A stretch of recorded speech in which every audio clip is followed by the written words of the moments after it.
Hello everyone, मेरा नाम है। आप सबका बहुत ज्यादा स्वागत है हमारे चैनल पर एक बार फिर से। जिसने अभी तक चैनल को सब्सक्राइब नहीं किया वो पता नहीं किसका इंतजार कर रहा है। प्लीज कर दो। इंतजार कर रहे हैं कहीं जा रहे हैं। हाँ, ये भी हो सकता है यार। अगर इंडिया में आ गए तो मजा ही आ जाएगा। आज की वीडियो लेकर आए हैं भाई, अयोध्या राम मंदिर में कुछ चमत्कार हुए हैं जो कि भाई बाहर से जो साइंसदान आए हुए थे उन्होंने देखे हैं। तो ऐसा करते हैं, देखते हैं हम भी वो कौन से चमत्कार हो गए हैं। तो प्लीज इस वीडियो का अंत तक देखिए, चैनल को कर लीजिएगा सब्सक्राइब। देखते हैं आज वीडियो।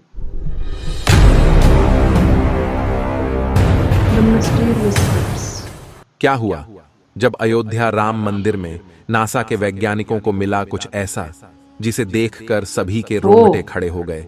यह घटना देखकर आपके भी पैरों तले जमीन खिसक जाएगी, क्योंकि आज विज्ञान भी सनातन के सामने झुकने वाला है। क्योंकि जब कुछ भी नहीं था तब भी सनातन ही था। आजकल के वैज्ञानिक कई बार प्रभु श्री राम को काल्पनिक बताने की कोशिश करते हैं। उनका मानना होता है कि रामायण तो कभी हुई नहीं थी, लेकिन जब सोमेश शर्मा नाम के वैज्ञानिक राम मंदिर पहुंचे तो उनके साथ ऐसे ऐसे चमत्कार हुए जिसके बारे में जानकर आपके भी रोंगटे खड़े हो जाएंगे। आगे बढ़ने से पहले अगर आप भी सच्चे राम भक्त हैं तो वीडियो को लाइक करके कमेंट बॉक्स में जय श्री राम जरूर लिखें। राम मंदिर बनना हम सभी सनातनियों के लिए एक सपना था, और जब 22 जनवरी 2024 को भव्य राम मंदिर का मेन प्राण प्रतिष्ठा का समारोह हुआ तो पूरे देश में खुशी की लहर दौड़ पड़ी। हर कोई झूम रहा था और अपने घर में दिवाली मना रहा था, क्योंकि यह 500 साल के संघर्ष का नतीजा था। और इस पूरे घटनाक्रम से हमें यह समझ आता है कि अगर आप सच्चे हैं और सत्य के साथ खड़े हैं तो आपकी कभी पराजय नहीं हो सकती। और आज भव्य राम मंदिर का निर्माण हो चुका है। लाखों श्रद्धालु रोजाना राम लल्ला के दर्शन कर रहे हैं। इसी बीच सोमेश शर्मा नाम के एक वैज्ञानिक, जिन्होंने अमेरिका से विज्ञान की पढ़ाई की और नास में कई सालों तक वैज्ञानिक के तौर पर रहे, उनकी बुद्धि पूरी तरह से पश्चिमी सभ्यता की हो चुकी थी। वह अपने इष्ट को भूल चुके थे और केवल विज्ञान को ही अपना भगवान मानते थे। उनका ऐसा कहना था कि भगवान होते ही नहीं है, जो भी है केवल विज्ञान है और यह दुनिया विज्ञान के सहारे ही चल रही है। लेकिन अयोध्या के राम मंदिर में उन्हें जीवन का बहुत बड़ा सबक मिलने वाला था, क्योंकि जब वह कुछ दिन छुट्टियां मनाने के लिए भारत में अपने घर दिल्ली आए हुए थे, तब राम मंदिर के प्राण प्रतिष्ठा का समारोह हुआ और अगले ही दिन से आम श्रद्धालुओं की दर्शन के लिए भीड़ लग गई। सोमेश जी शर्मा का पूरा परिवार प्रभु श्री राम को बहुत मानता था और नवीन राम मंदिर को देखने के लिए उनके परिवारजन बहुत उत्साहित थे। तो सभी ने आग्रह किया कि एक साथ मिलकर सबको राम मंदिर देखने जाना चाहिए। लेकिन सोमेश जी शर्मा इस बात से राजी नहीं थे, लेकिन बच्चों के कहने पर वे राजी हो गए। लेकिन अभी भी मन में केवल द्वेष भावना थी। सोमेश जी आज से 15 साल पहले अयोध्या आए थे। उस समय अयोध्या फैजाबाद कहलाती थी और यहाँ की स्थिति बहुत खराब थी। लेकिन जब वह साल 2024 में अयोध्या पहुंचे तो अयोध्या की भव्यता देखकर उनके भी रोंगटे खड़े हो गए। जगह जगह स्वच्छता फैली हुई थी।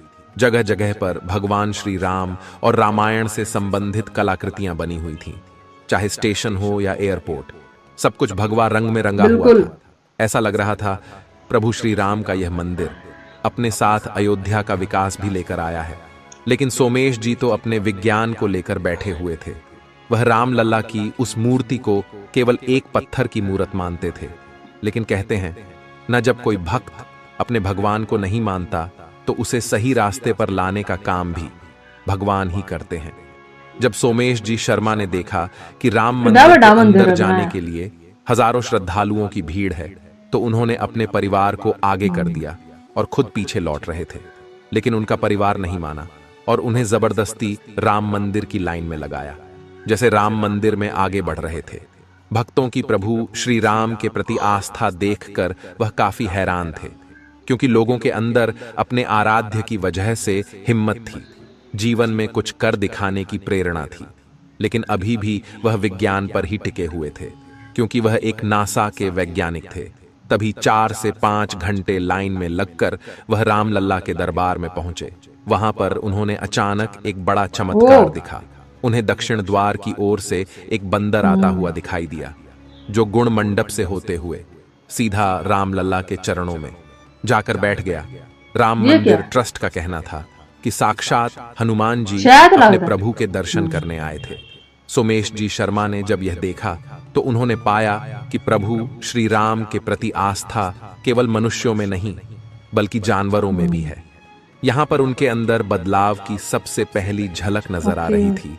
इसके बाद अचानक कि उनका पर्स कहीं पर गायब हो पर्स। गया। जब वह राम मंदिर से बाहर आए तो अपने परिवार वालों को उन्होंने बताया। उनके परिवार वालों का कहना था कि आप चिंता मत करो, प्रभु श्री राम आपका पर्स जरूर लौटा देंगे। तो सोमेश जी का कहना था कि मेरा पर्स तुम्हारे भगवान के दरबार में चोरी हो गया। इससे बड़ी शर्मिंदगी की बात क्या हो सकती है। लेकिन उनकी एक बेटी ने कहा कि कल मैंने आपके पर्स के अंदर एक छोटी सी हनुमान चालीसा रख दी थी। यकीन मानिए किसी न किसी तरह आपका पर्स पुनः जरूर मिलेगा। आप प्रभु श्री राम पर भरोसा रखिए। फिर सभी लोग इंतजार करने लगे और इधर उधर पर्स को ढूंढने लगे। तभी वहां पर एक और बड़ा चमत्कार हुआ। वही बंदर जो दक्षिण द्वार से गर्भगृह में गया था, वह सोमेश जी का पर्स हाथ में लिए हुए दिखाई दिया। अच्छा जी। इसके बाद उन्होंने उसे बंदर को एक केला दिया और उसने उनका पर्स लौटा दिया। सभी लोगों इसे प्रभु श्री राम का चमत्कार मान रहे थे। सोमेश जी भी हैरान थे, लेकिन अभी भी विज्ञान उनके ऊपर हावी था। वो इस घटना को केवल एक संयोग की तरह देख रहे थे। लेकिन फिर कुछ ऐसा हुआ जिससे सभी सदमे में चले गए। अभी क्या हुआ? अचानक उस परिवार की छोटी बच्ची आराध्या कहीं गायब हो गई। उस समय वहां भीड़ का काफी माहौल वहां पे था। तो इतनी भीड़ है, इस वजह कोई घूम से जाए मिलते अचानक हैं। वह कहीं गुम हो गई। सभी लोगों से ढूंढ रहे थे, लेकिन उसका कोई पता नहीं लग पा रहा था। कई घंटों तक उसकी खोजबीन जारी रखी। पुलिस को भी उसके बारे में बताया गया, लेकिन सब थक हार चुके थे। सोमेश जी उस बच्ची से बहुत प्यार करते थे। वह उनकी पोती थी और उनके लिए सब कुछ थी। जब कई प्रयास करने के बावजूद भी आराध्या नहीं मिली तो उनका पूरा परिवार प्रभु श्री राम से विनती करने लगा। तो सोमेश जी भी पिघल गए। उन्होंने रामलला से कहा कि अगर हमारी बच्ची सही सलामत मिल गई तो मैं मान जाऊंगा कि इस दुनिया में भगवान का अस्तित्व है और मैं फिर कभी भी सनातन धर्म पर शक नहीं करूंगा। जिसके 15 मिनट बाद फिर एक चमत्कार हुआ जिसमें वही बंदर उस बच्ची की चप्पल के साथ दिखाई दिया। सभी लोगों ने देखा कि यह तो आराध्या की चप्पल है, तो सब उस बंदर का पीछा करने लगे। तकरीबन आधा किलोमीटर दूर उसने वह चप्पल एक रेस्टोरेंट के बाहर जाकर छोड़ दी। जब सभी उस रेस्टोरेंट के अंदर गए तो वहां पर उन्हें आराध्या बहुत डरी हुई, सहमी हुई बैठी मिली। लेकिन उसे पाकर सबकी जान में जान आ गई।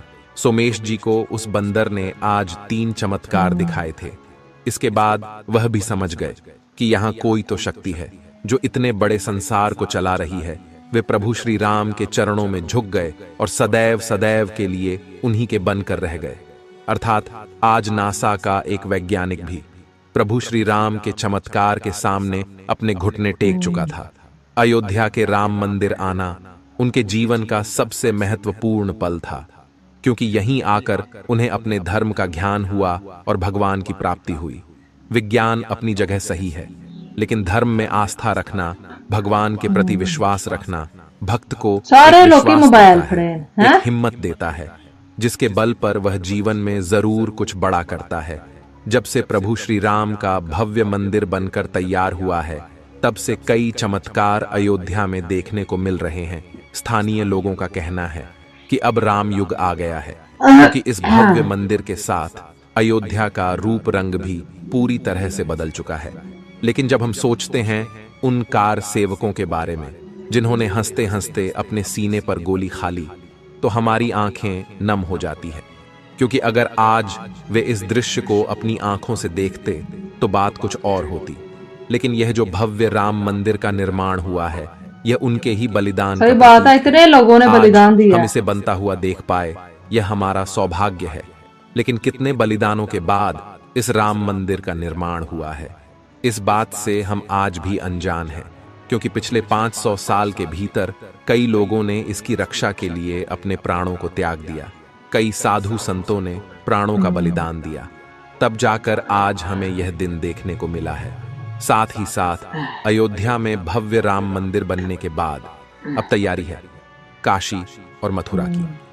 जब राम मंदिर में प्राण प्रतिष्ठा का समारोह हुआ तो काशी विश्वनाथ में नंदी बाबा ने भी अपना होश खो दिया और रातों रात बैरिकेड तोड़वा दिए और रात्रि 3 बजे से ही ज्ञानवापी मस्जिद के तहखाना में पूजा पाठ का कार्यक्रम शुरू हो गया।